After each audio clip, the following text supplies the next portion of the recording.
क्या घोड़े दिख रहे हैं चना खाएंगे? अरे घोड़ा दिख रहे हैं, जो चावल दे रहे हैं वो क्या चावल खाने लायक है? है और चुनाव होने वाले हैं, तो आपको क्या लग रहा है कि योगी जी दोबारा आएंगे या सत्ता परिवर्तन होगा?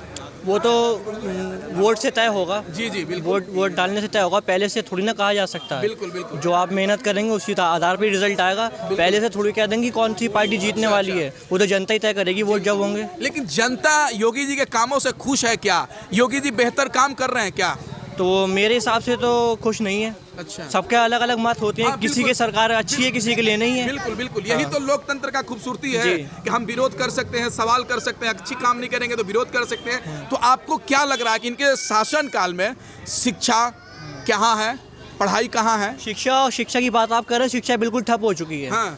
हाँ मैं बता दूं आपको, क्योंकि देख लिए शिक्षा के नाम पे कोरोना चल रहा है। अच्छा। बाकी रैलियों के नाम पे कोरोना नहीं चल रहा है। ठीक है, और जहाँ किसान प्रदर्शन कर रहे हैं उनके लिए कोरोना चल रहा है। और बाकी उसके लिए कोरोना नहीं चल रहा रैलियों के लिए। और रोजगार भी बिल्कुल ठप हो चुका है। रोजगार की मानेंगे, श्रम कानूनों में परिवर्तन हो चुके हैं। फैक्ट्री मजदूर की हालत बहुत बुरी हो गई है। 12 घंटे में 250 में कर रहा है काम। और 12 घंटे में क्या होता है, आदमी पिस जाता है मजदूरों की तरह। उनके लिए सेफ्टी का कोई वो नहीं। परसा खेड़े में 3 लोग मर गए, गैस में नीचे काम करने उतरे थे, गैस की सफाई करने के लिए। सेफ्टी कोई वो नहीं रखी है सुरक्षा के लिए। मतलब कि ये सरकार मजदूरों का, गरीबों का और जो पढ़ लिख के युवा रोजगार की तलाश में, उसके लिए कुछ काम नहीं कर रही है। जी बिल्कुल। तो इनको रोजगार के बारे में और गरीब के बारे में सोचना चाहिए नहीं? जी बिल्कुल। रोटी कपड़ा मकान आदमी की जरूरत मानी गई है। ये पहले इन 3 जरूरतों को सरकार को पूरा करना चाहिए, जो कि इन 3 जरूरतें सबकी पूरी नहीं हो रही। उसके बाद विकास की बात करेंगे। बिल्कुल बिल्कुल, ये बताइए।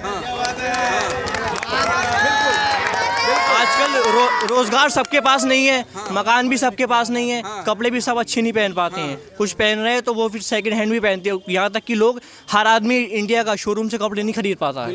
ये आप बात मानेंगे? हाँ बिल्कुल मान रहा भाई साहब, क्योंकि हमारे देश के अंदर 70% के लोग, उससे ज्यादा लोग गरीबी रेखा के नीचे है और चंद लोग अमीर है। और गरीबी रेखा को दूर करने के लिए समाज की स्थापना करनी पड़ेगी। जब तक पूंजीवाद है, गरीबी दूर नहीं होगी। आरोप लगाते ही है कि ये सरकार कॉर्पोरेट की है, पूंजीपतियों की सरकार है जी। तो हमको तो इस सरकार को चेंज करना होगा, तभी तो पूंजीपति का माहौल ठीक होगा।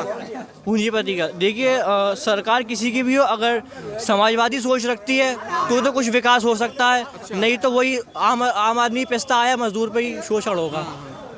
ये ध्यान। कोरोना काल में गरीब आदमी ने मुंह की खाई, अमीरों का कुछ नहीं बिगड़ा।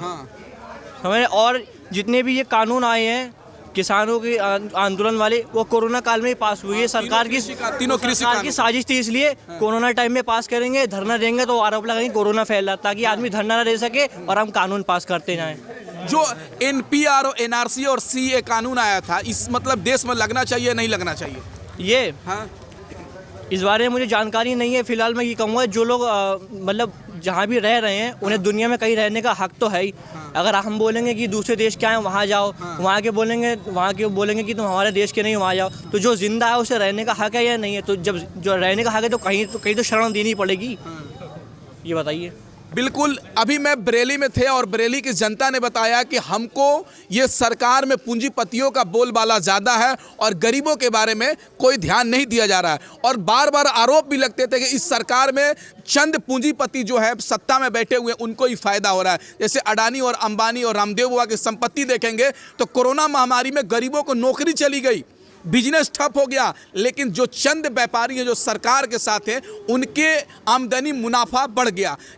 बरेली की जनता ने अपनी अपनी राय दी और देखना दिलचस्प होगा कि आने वाले विधानसभा चुनाव में किसकी सरकार बन रही है। और जैसे जैसे चुनाव के दिन नज़दीक आ रहे हैं, तैसे तैसे राजनीतिक पार्टियां में सरगर्मी बढ़ते जा रही है।